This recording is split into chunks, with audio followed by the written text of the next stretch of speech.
thank you so much for having us, Irv. You're quite welcome. Well, When you write a new book, you want everybody to know about it, so I'm glad to do it. well, you just published your autobiography, Becoming Myself. And at the end of the 6th chapter, I believe, you write that memoirs are far more fictional than we would like to think. And so I'd like to start by asking you, what's the memoirist's motivation, if not to tell the truth? Oh, well, I have a very strong desire to tell the truth, but the question is whether my memory really collaborates with that. I'm talking about the ancient past, of course, but even so, even more recent things, people will remember it in extremely different ways than I do. Fortunately, I have a life companion, my wife, who's been with me for most of my 86 years. So, she can help out with that, but, her memory too is flawed. So sometimes we remember entirely different things. Well, at least in 4 of your books, Existential Psychotherapy, Love's Executioners, Staring at the Sun, and Gift of Therapy, you cite John Gardner's novel Grendel in the sentence, everything fades and alternatives exclude. So I was wondering, how does writing one's autobiography inevitably heighten one's awareness of what you've excluded from your own life? Well, that's not an easy question to answer. What did I sense in writing that? I had a sense when writing that perhaps I could have spent more time with my children when I was young. As I look back over the large number of books I've written and the time that's required from that, I must have taken time that I could have devoted to them more. Although I don't hear them complain of it. But what else have I excluded from my life? Well, that's a John Gardner quote, alternatives exclude. I've chosen to be a scholar and a writer and a therapist, so what have I excluded as a result of including them? It's a good question. I suspect I've partied less than other people. I've taken, I won't say fewer vacations, because my vacations are always tied in with writing. I always like to go to a beautiful place and spend time there writing part of the day and part of the time visiting. So I am not sure I can really answer what I've excluded here. That sounds like a very good sign to me. In the recent documentary on your life, on Yalom's Cure, one of your opening lines is that the more we know ourselves, the better lives we can live. So I was kind of wondering, through the process of actually writing this autobiography, did you get a feeling of also getting to know yourself better? Did you surprise yourself through going through this process? Did I surprise myself in writing about this? I think I surprised myself a little bit. I think I became much more aware of the kind of deprivation that I had as a young person. I really had, as I looked at it very closely now, my first 14, 15, 16 years were pretty great deprivation. I was living in a terrible neighborhood.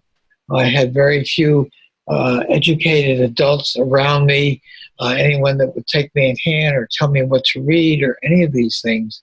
So I've been a little bit more interested in the impact of early life, or even very early life, than I have been for a while now, as I think about that. These are times that are early in life, pre-verbal, but the atmosphere and the environment that I was exposed to was not good. I'm not blaming my parents. They were unfortunate as well not to have had any education and to have been very impoverished. And if I think I work hard, I have to take a look at my father, who put 12-hour days and 6 days a week always. Yeah. So I think that's probably one of the real things that I've been aware of the amount of deprivation my early life was, and how hard I had to work to climb out of that. Yeah, essentially, it's interesting you mentioned your father. One thing that struck me as I was reading the book, you mentioned how much time your father spent in his grocery store, and but also that you knew that he used to write poetry for long hours before coming to the United States. Yes.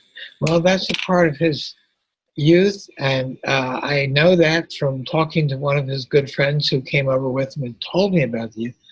But I've never ever found any of my father's poetry or talked to him about that. Mm-hmm. He had a book, a notebook of, and it was all written in Yiddish, which I didn't read. And I found that a few years ago, and I finally found a professor at Stanford who was a expert in reading Yiddish. And it turned out to be that these were words of songs that he liked to sing, not the songs he wrote. So I thought I found this land, this really treasure in which I would see his poetry, but I was disappointed not to find so. But I know that by the time he was 16, taken by the Russian army at that point, he never had any time to follow his interest in that way. Yeah. Do you think the unlived lives of our parents also can have a major impact, or in your specific case? Oh, I think I have a very strong sense of my parents having unlived life. Mm-hmm. But look where they came from, Yeah. from impoverished small villages, shtetls they're called in Russia, Mm. they come over to the United States. That itself was a huge leap. Yeah. And I think they were very proud of what I was able to do. Mm-hmm, mm-hmm. And at the same time, you've spoken so much about how you grew up with this feeling of not having actual roots or foundations. Is that correct? That's right. No roots or foundations, Mm-hmm. because of as I hear, more recent children, they talk about the table conversations they had with their parents and the books that their parents were asking them to read. I had none of that. It was all sort of self driven, Mm-hmm. and but there was a lot of drive, and several of my uh, colleagues and friends did the same thing that I did, and we worked tremendously hard. Yeah, I remember in the book you mentioned how your wife Marilyn, when she describes the memory with her own father, that you kind of feel like you were betrayed by life in a way. That's right. Her father was a half generation ahead. So he came to this country as an adolescent. Mm. So he could have his adolescence here. And he learned to enjoy music and listen to operas. My father did like music very much and did like to sing, but he was never exposed to classical music. Mm. Well, I had a burning desire to know a great deal about my field and about the fields which were the roots of my field. For example, philosophy, I worked really hard to get an education. It didn't come in my regular education. I was too busy getting into medical school. But after I got into medical school, after I became a psychiatrist, that's when I became a student again and started attending a lot of undergraduate classes, both at Johns Hopkins and as a resident at Stanford. I sat in on classes, many, many years. Yeah. I mean, you did that wonderful video program recently with your own son for psychotherapy.net, and Yeah. you go over it, some of the many people that you met along the way. So you really get the feeling that in your life you both had a lot of imaginary mentors and a lot of actual real life mentors. I sometimes consider myself not having mentors, Uh-huh. but being totally self-created. But yes, as I think back and as I was writing this book, I see there were mentors. Mm-hmm. They didn't come along until I'd say I was a psychiatric resident. There are no mentors before that. Mm-hmm. No mentors in medical school that I could really think of, and no mentors in undergraduate college. No teacher knew my name. I was never close to anyone. I went to a college with very large classes and never had any mentoring there. Uh-huh. But then Jerry Frank and Rollo May. They came along in my residency. Uh-huh. Jerry Frank did. And Rollo May's first book came along in my residency. But my wife was a very important kind of mentor for me because she was deeply grounded in the humanities, and one of the things that bound us together right away was our reading books together. So I consider her a kind of mentor, not in my field, but a mentor in the humanities for Yeah, sure. we could wonder how much do we owe Marilyn your psychotherapy expertise. It could be. She Ah, got me reading Kafka and Camus.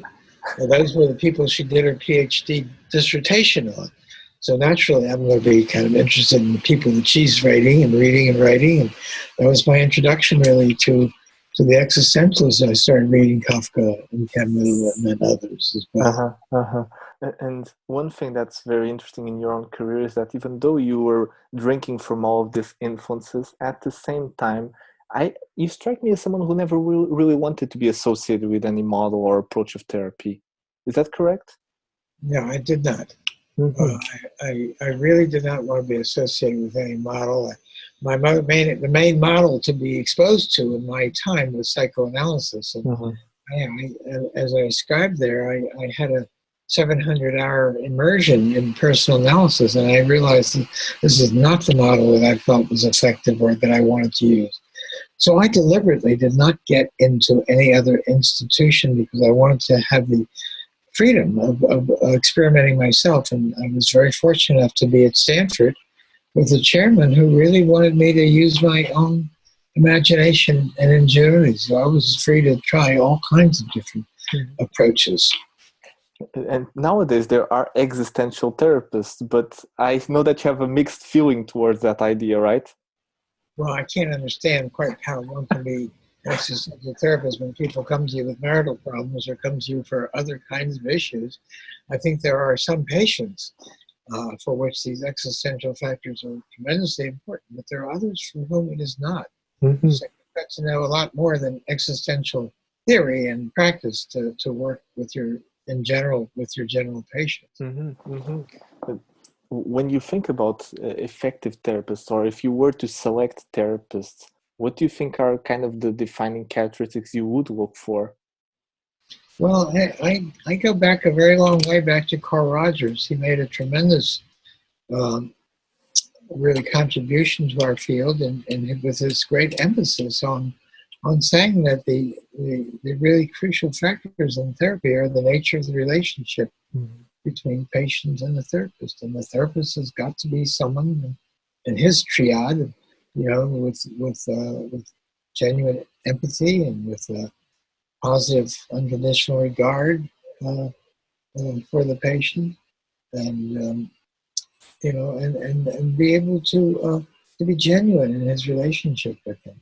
Mm-hmm. So I think those are things that, I haven't relied on those, but those are things I've come to see that I feel are important Mm-hmm. too. And we do a lot of talk about empirically validated research, but nothing is more empirically validated than those factors. Mm-hmm. There are hundreds and hundreds of dissertations written with students researching those factors. So if I had to select a therapist, I would select someone who could really be willing and able to really have an intimate relationship with this patient. How much do you think that throughout your career looking back, how much do you think this is an actually trainable skill to be able to actually be intimately and create intimate relationships in therapy? I think it is trainable, but I think you're off to a head start if you can start off with people who already have it. Carl Rogers at one point said, I think therapists probably should be more selective than trained. Uh-huh.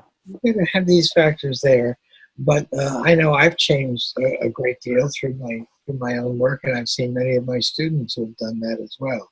Uh-huh. So, but that's why I'm a great spokesman for continuous therapy. I think therapists need to have a lot of personal therapy, and I think it should be never ending. They should continue from time to time going back into therapy or being.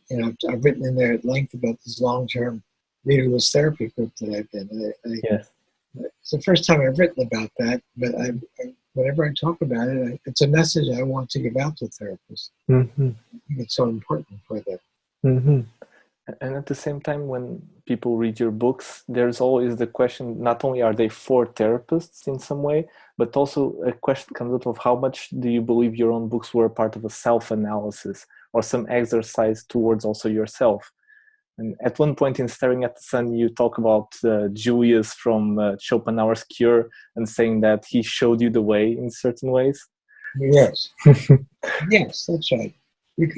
While you're raising the question, can you learn from your characters? Yes. I think so. I create certain characters, 7 characters in that group, and I had no idea where they'd go. I created these characters, they're each different, and then I kind of looked in and see what was going to happen with the group. You know, your characters, and many writers have said this, I'm not unusual in this regard.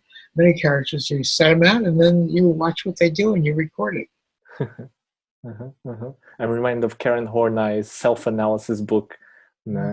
I'm thinking, what are the limits of that, of self-analysis, self-writing? Yeah. Right. There are limits to it. You need you need other people. You need feedback, and I learned that from all my work in group therapy. By the way, speaking of your work in group therapy, I think that after this autobiography, that's something that you would like to now work on the revision of the textbook. Is that correct? I have an extremely good collaborator, man, who collaborated on my last edition to named Nolan Lesh. We've already started that. But you've said that this was your last book. How does a writer at heart deal with that? Well,